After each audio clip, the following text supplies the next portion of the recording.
Are you ready to take your home theater experience to the next level? Today we're deep diving into the Samsung Soundbar Q600D to help you decide if it's the perfect audio upgrade for your setup.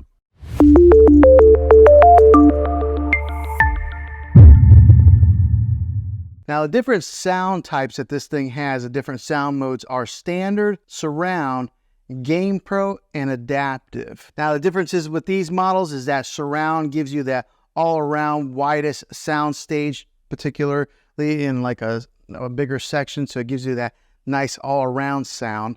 The Game Pro knows when you are gaming and it will adjust accordingly. So like maybe if you're playing some Call of Duty or something like that and there's loud guns, it will adjust the volume on the gun levels. So it's got that smart technology built inside of it that automatically detects that. And then last is the adaptive, and that will adjust on the fly based on the content that you're watching. So for example, if you're watching something that's real heavy in dialogue, it will adjust the voice accordingly to the show or the movie that you're watching, or maybe like the explosions. So it has that adaptive capability in there to control those different sound levels. Really cool technology. It is a pretty solid soundbar. It's got a little bit of weight to it.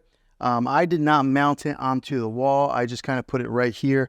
Well, basically, because I can't mount it onto the wall. I'm on a corner section here in this room, so there was no way for me to mount it. Now, in the top corner over here, there's the indicator light. It's only on this side of the soundbar, all the way to your right. And then also on this indicator light, it lets you know what input you are running. So since I am running an optical cable to it, it says direct in. If I was running Bluetooth, it would say BT. And if you're running like through an HDMI cable, it would say that also. Okay, so now let me give you a little bit of a sound test with this to show you guys what it sounds like, and then I'll dive into more of the specifics with it. In the center, and let's go ahead and play it.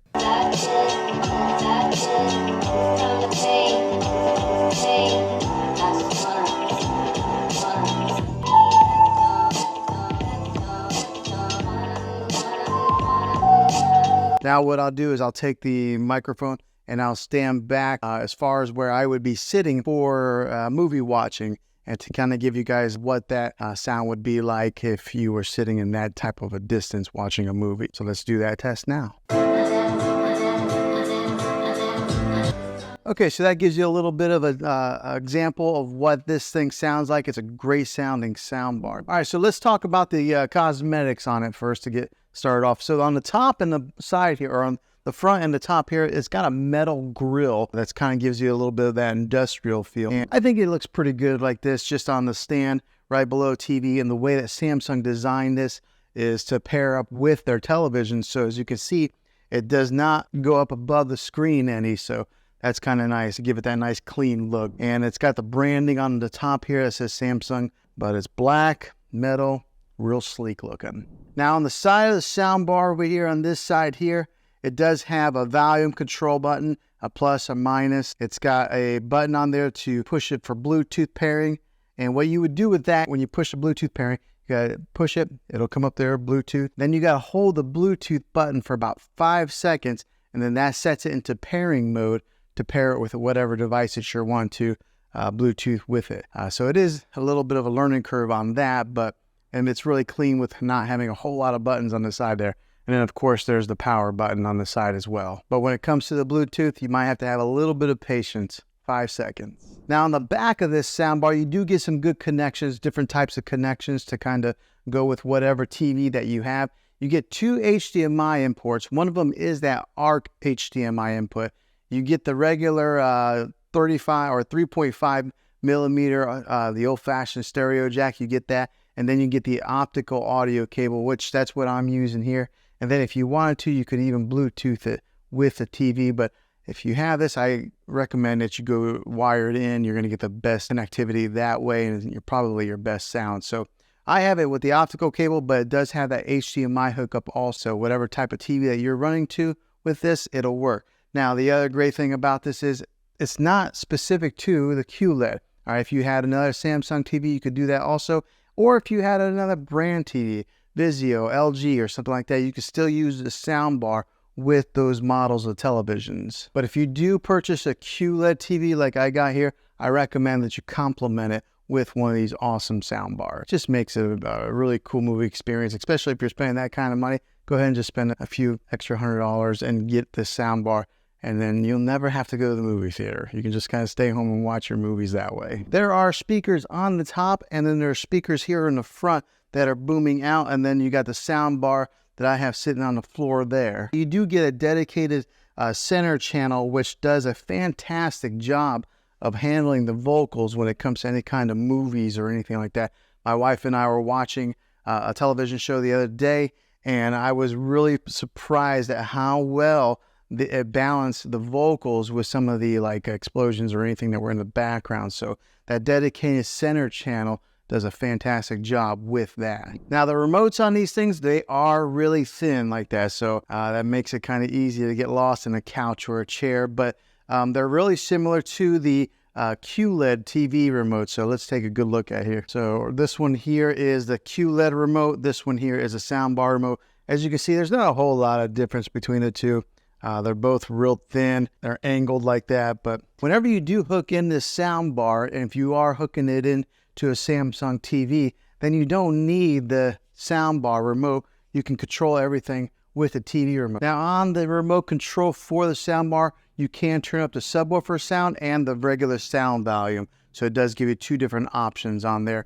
Now with the rest of the speakers that go around the dedicated center channel, they do a fantastic job of filling in all those mids and giving you an example of what is all around there. So giving you that surround sound feel, making this sound bar sound bigger than what it really is. Gives you that crisp sound, that big bass booming sound, and then it fills the room in really nicely. Now on the top of this sound bar, along the top right here, it's got that acoustic beam technology. Now what that is say there's like for example, there's a car, you're watching Fast or Furious or something like that, and there's something on the screen that moves here and just kind of moves along with the screen. The beam technology will give you that sound that kind of goes right along with it, just like that, moving with the action that's on the screen. Some really cool technology. Now, I can't really show you on video, obviously, because it's video, but you're going to have to take my word for it. That is a really nice little feature on this sound bar here. Okay, so now, what's it been like owning this sound bar for one whole month? It has been a great sound bar. I can tell the big difference between using the TV sound and this sound here. Just the other day, we were watching a TV program, and one of the issues that I do have is that sometimes the soundbar will disconnect. Now, it's probably every 6-7 days it'll disconnect from the TV, but all you have to do to fix that, to reconnect them, is you go right over, you hit the power button on a soundbar, and it automatically detects that the soundbar is on, and then it connects back together. So that's about the only issue I really had with this soundbar. Other than that, it has been fantastic. It has worked fine, but I could tell a huge difference whenever I was listening for a few minutes on the TV, and then as soon as I turned on the soundbar, the voices that were coming out from the middle range here, you could hear the dialogue from the movie really clearly compared to just listening to it from the TV. The sound, as far as the bass goes on this thing, it like almost rumbles the floor a little bit because the subwoofer is down here on the floor, and then there are some bass speakers built into this thing. And so whenever we are watching any of those action type of movies and there's explosions or guns going off, you really can feel it. So this has been a really good purchase for me. I know soundbars are usually a splurge. I mean, you can watch TV and get all the sound from the TV, but make your movie watching experience a little bit better. Buying one of these is worth the money. So after owning this thing a month, would I buy it again? Absolutely, I surely would. Because it has done a very good job at making enhancing our movie watching experience, our TV shows. And I've even had some guests come over where they've been watching TV and they can tell a difference of the quality on the speakers and the sound that comes out of these things. So 1 month later, Samsung Cardin speaker here that has been doing a really good job. So I definitely recommend it. Well, hopefully this video was helpful to you. If it was, click a thumbs up on this. Go ahead and subscribe to my channel. I make tech videos all the time, and I would love to have you back in the next one.